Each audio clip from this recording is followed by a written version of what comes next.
Good afternoon, Paul. It's Monday, the 19th of June. Here's the heads up brief for today. For the Southeast Asia production, we covered 23 issues. In North Asia, we covered 5, and for Australasia and the Pacific Islands, we covered 8. In South Asia, we covered 19 issues, plus the major issues in Europe, Middle East, and Africa. Okay, and it was a pretty quiet weekend. Got massive storm belting through here in central New South Wales, so apologies if it cuts out, but let's hope we get a good connection. Go ahead. Sure. In Thailand, the Move Forward Party and the Pheu Thai Party apparently reached an agreement over the House Speaker seat. The House Speaker will initially be from the Move Forward Party, while the 2 deputy speakers will be from the Pheu Thai Party. They will announce more details on the arrangement on the 22nd of June. Okay, thank you. That's an unexpected progress. Go ahead. In Indonesia and Papua, the Indonesian National Armed Forces conducted raids against the West Papua National Liberation Army in the Yapen Islands. They also arrested village heads there for supporting armed insurgents. Okay, thank you.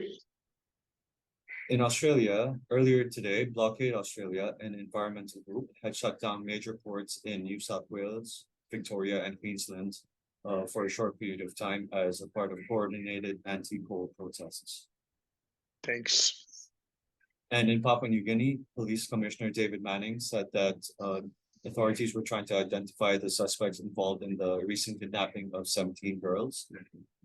Police have said that the suspects have been in communication with local and national leaders.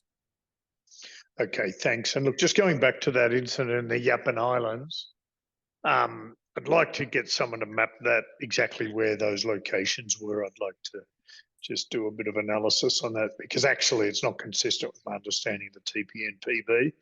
So I just do want to see the specific locations and whether it's an evolution of what's going on with the TPNPB, or whether they've got a broader network than we would have anticipated, or whether they're using it as a safe base. So I really got a lot of digging to do in that, and the locations are quite specific. Sure, Paul, we'll do that. Moving over to South Asia, unrest continues in Manipur and India.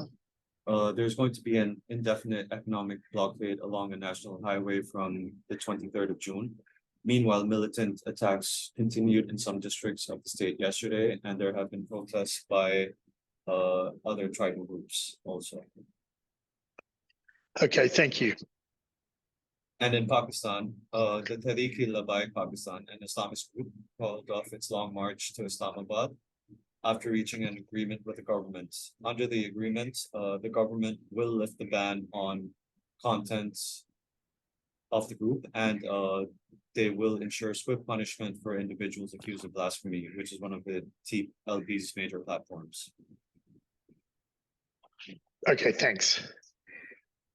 And in Europe, Russian air defense units yesterday repelled an attack on a pumping station for a pipeline in the Bryansk region in Russia yesterday. 3 Ukrainian drones were destroyed. Now, this comes as Ukrainian forces said that they might temporarily pause their counteroffensive to reevaluate tactics. Well, which normally means it's not succeeding. Thanks. Great.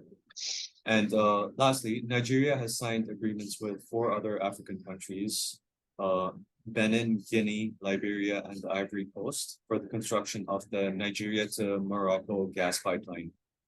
13 African countries will be involved in this $25 billion project that will cover approximately 5,000 kilometers.